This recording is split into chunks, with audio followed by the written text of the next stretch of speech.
All right. Well, thank you, Jonathan, for coming and doing this with us.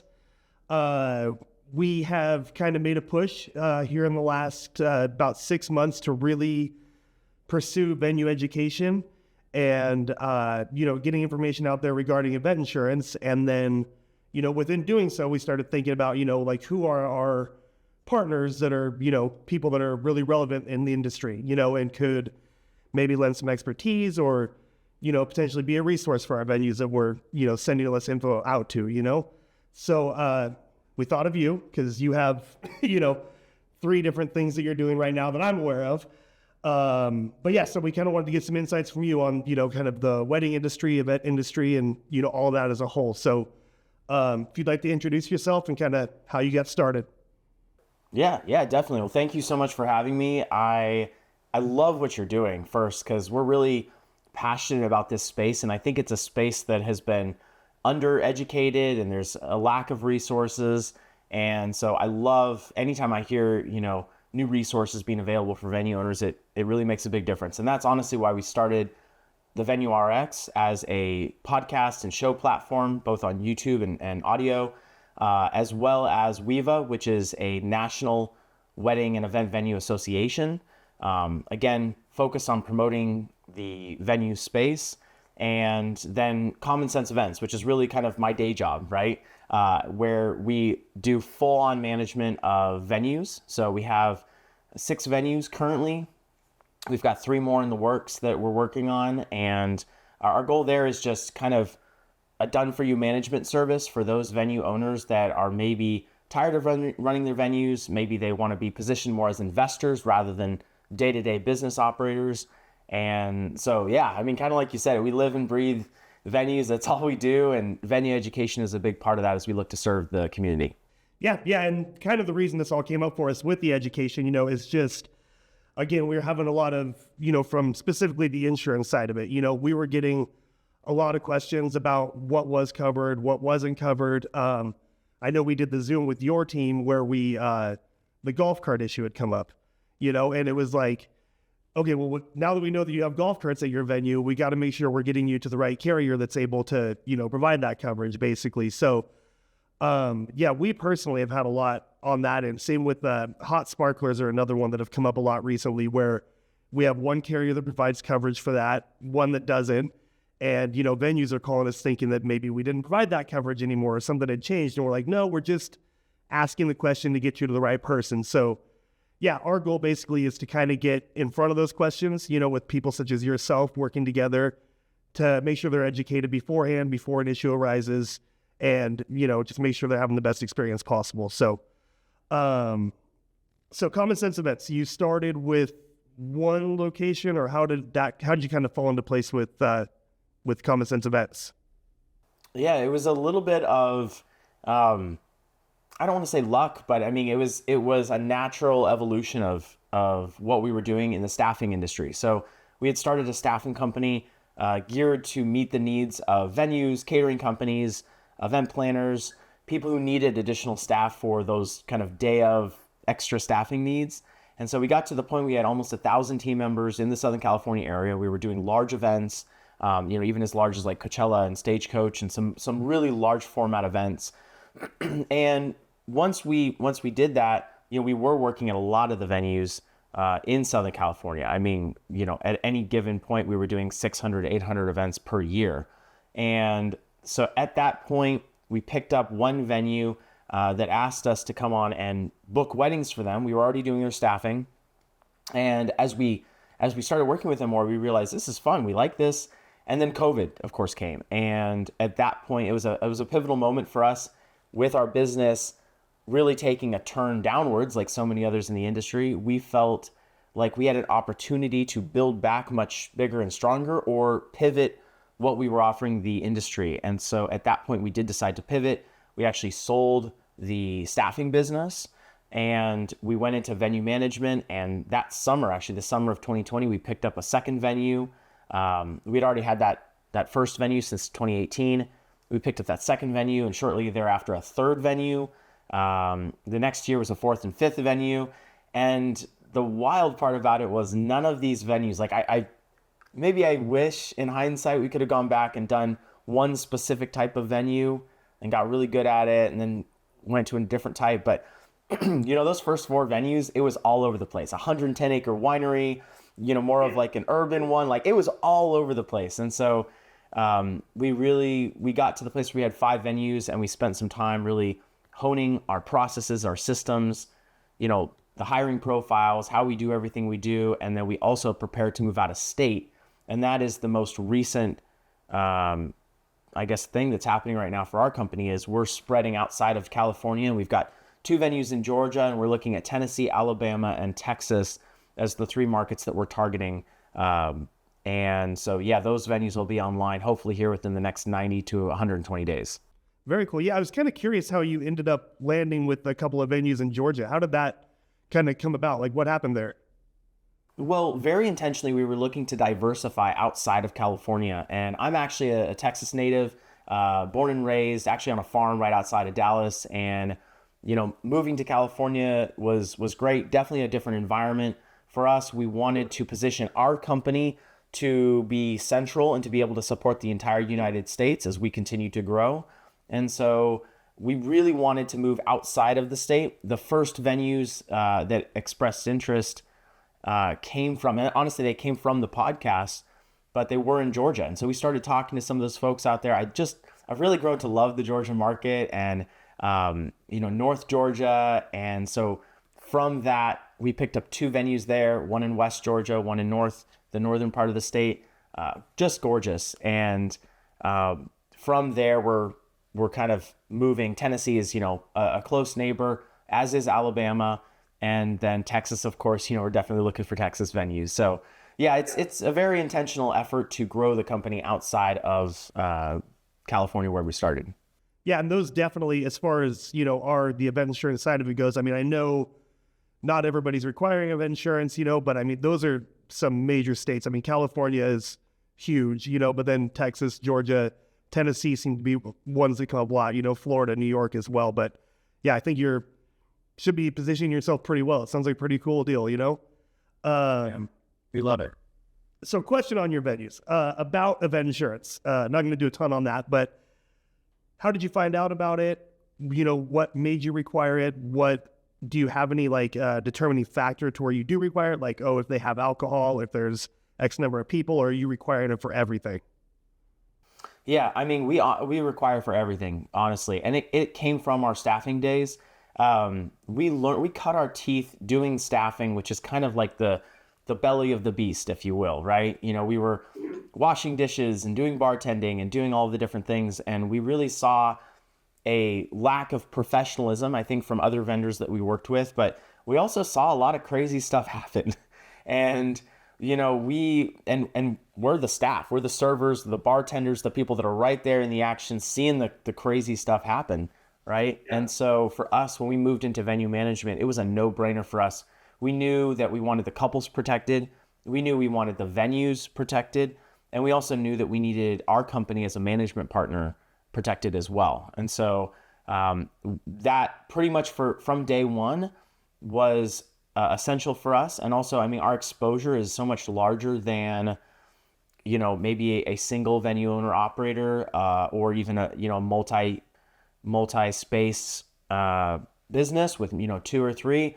We're looking at 6, we're going on 10, we're going on 25. Like, we have really big dreams to continue growing, and we just need to make sure that the risk is mitigated and there's appropriate ways to take care of anything that could happen. And so regardless of alcohol, hard alcohol or not, liquor versus beer and wine versus properties with golf carts or not, we really believe in insurance and making sure that our couples are insured as well as the venue.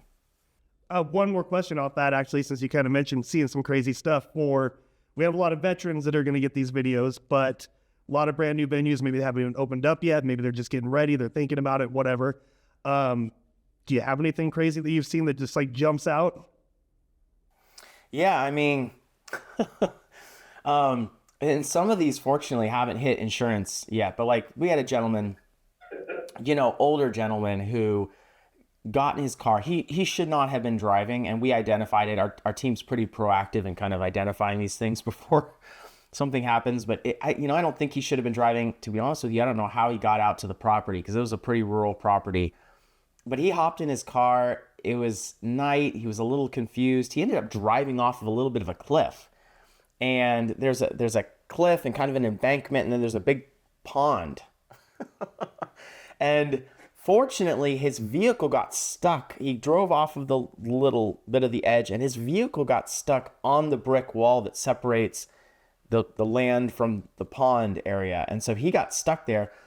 And, it was pretty anticlimactic. Thankfully, he didn't get hurt. He was a bit confused.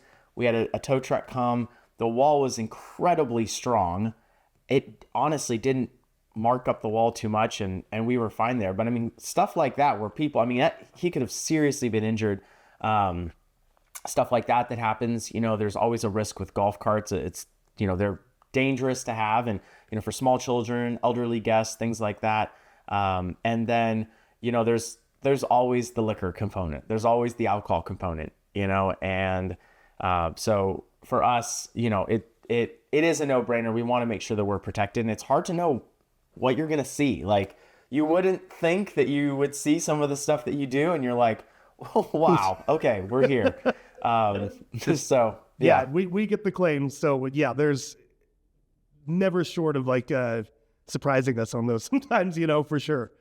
Cool. Well, next I want to talk about WEVA. So I'm not super familiar with WEVA. I know it's kind of a networking, collaborative space for venues to kind of discuss ideas, best practices. Is that kind of what you guys have going on over there? You want to give me a little more insight onto that one? Yeah, definitely. So WEVA is something that came out of what myself and many others felt was a huge gaping hole in the venue space. And obviously the wedding and event industry as a whole is an incredibly large space. It spans many different subcategories, but the venue space specifically, it's an asset heavy space. Oftentimes people have properties that are used for weddings that are in their family generationally. And it's a very unique and kind of specific space, but it represents the tip of the spear in terms of the event industry, because most of the time you're confirming and locking in your venue, and then you're figuring out details of, catering, photography, planning, and all of those things. And so when looking at the space, there were some Facebook groups, there were some other resources, coaching and things like that, but there wasn't an actual association. And so I felt really strongly as part of our contribution to the space. I really want to make an impact, and I want to be able to be helpful to venue owners and other professionals in the space. And so creating an association really felt like an important step to centralize education, to facilitate networking. And, we are planning a large yearly event. We are working on planning smaller meetups across the country that are more focused on the specific needs of those submarkets. And then, of course, within the actual WEVA platform itself, and it's more of a custom built out platform. It's not, a Facebook group or anything like that. But inside that, we have resources, sales trainings around hiring, marketing, and then we also have educators that come on monthly and sometimes even bi-monthly to talk about some of the different topics that impact venue owners. So, initially right now we are still forming. We're really understanding how do we best serve our community, but I think long term it just makes so much sense to have a national association that is purpose built for venue owners and operators, something that everyone who's in this space can be a part of, and something that I think and I hope collectively pushes our industry forward, and it even helps protect us, because this is something that we saw in COVID. There, everyone was kind of scrambling, and we of course hope nothing like that ever happens again. But in terms of changing legislature, in terms of liquor and alcohol laws, there's so many different things that I think a national association can help with, and so that's what we're really pushing for. I think that really speaks to what people that are going to be watching this video are going to be interested in, because, even me, the questions I get as the insurance guy, they're asking me about preferred vendor lists, they're asking me about contract language, and all this kind of stuff. And I'm like, I can tell you what other venues have told me that they do, but I am far from an expert, there. So yeah, I think we'll be able to refer a lot of people to WEVA for sure, because again, there's just all those questions that are kind of in the same realm of what we do, but it's like, we're not professionals there. You know, you need to talk to an actual venue as to why you have preferred vendors lists, what time guests need to leave, or what time they can arrive, or should you allow the day before for setup, or whatever it may be. So I think that's massively useful to these venues. I think that's going to be fantastic. Yeah, we're really excited about it, and I think good things take time, and so it's been a slow rollout and kind of figuring out, okay, what do people really need? What's currently happening in the space from coaching, because it's not really meant to be a coaching group. It's really meant to be a expert and professional national association that provides some kind of benchmarks, some guidelines. I look at the real estate industry, I look at the financial industry, I look at so many other industries. They have benchmark data, they've got reports, they do surveys, they do all these different things. And so I think WEVA really grows into something that provides some benchmark industry information that allows investors, owner-operators, and professionals to be better at their craft and provide a better experience for couples. And I mean, we're seeing this in the news all the time. There's like a CNN article that's circulating right now. There's all sorts of different other articles that say one thing or other about the industry. And we've really got to band together as an industry to make sure that the correct information is being pushed out. And so, yeah, WEVA is here to do that, here to stay. And I'm just so excited to see the growth and see more people joining. We have about 100 members now. And, we had a big launch party out in Las Vegas. And but it's so much more than just a launch party and a couple different events. We really want it to be a long-lasting professional association community for venue owners. Awesome. Well, we'll definitely send out information with this video on how venues can sign up. I think you're going to have a lot of interest from people watching this video, and actually having that networking structure built in for them, because people are asking for it, people need it, and I'm sure obviously that because you built it. Your VenueRx podcast. Oh, good. I was just gonna say, I mean, honestly, I there was definitely some selfish desire building it in just for us and our team, because we've got almost 50 employees, and I'm saying, like, we need more education, we need more resources, we need some of those things. And I think I'm building it for younger me. If I had something like that to join, I would have joined that right away. And especially at the low price point that we have it at, it's a no-brainer to join. It's a yearly fee.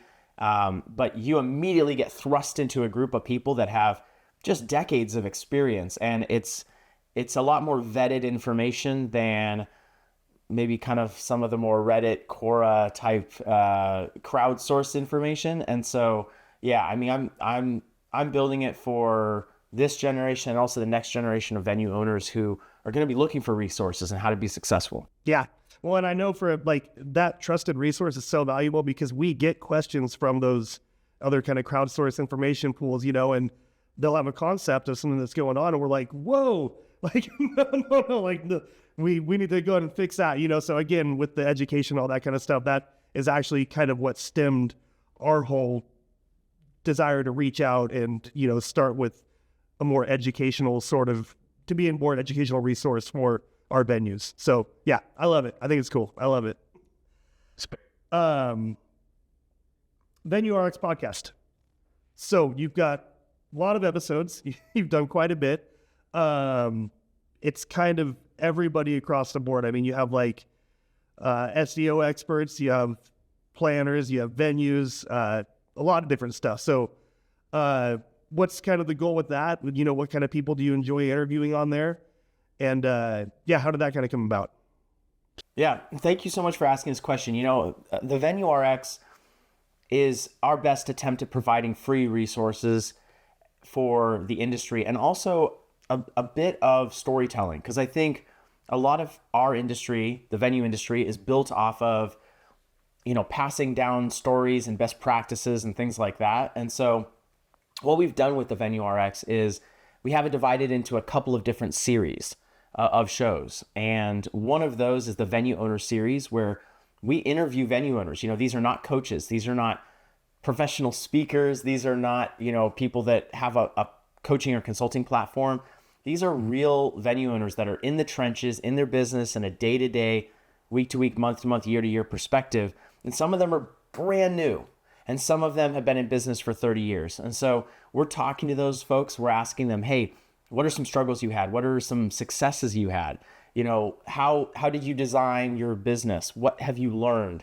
And so I think people have really enjoyed that. And I know I've enjoyed making it. And then the other part of it, like you referred to, is the professionals. So, we talk to SEO experts, we talk to consultants, we talk to coaches, we talk to people who have resources for our industry. And the effort there is, for a venue owner, we want them to be able to listen to the show and be exposed to resources and opportunities that this industry has to offer. And so, if they're looking for coaching, if they're looking for someone to help build their website, if they're looking for, sales coaching, some marketing help, ads help with insurance, right? We want them, and legal help. So all of this, we want them to kind of come listen to the podcast, watch the podcast, and say, great, I now am aware of the, market that's out there. And so we really try to showcase what is available out there. And then we're really challenging and hoping that people are using their best judgment and discernment to hire the people that we highlight on the show, in a way that makes sense for them. Not everyone who comes on the show is a fit for everyone who listens, but we want people to listen and watch the show and say, wow, great, now I have 2 or 3 options for legal, or a couple options for insurance, or a couple of options for ads. And the response we've gotten has been really positive. And, we have some really exciting things actually planned this year for that, different types of shows. We've got a venue disaster series that's coming up that we're recording right now. And that's going to be a blast. So yeah, the whole thing came out of I looked in the market in 2020, which is when we started the show, and I was making it for me. I was trying to find answers to some of those questions that I had. And so we went out and we found, hey, who's got the answers to those questions?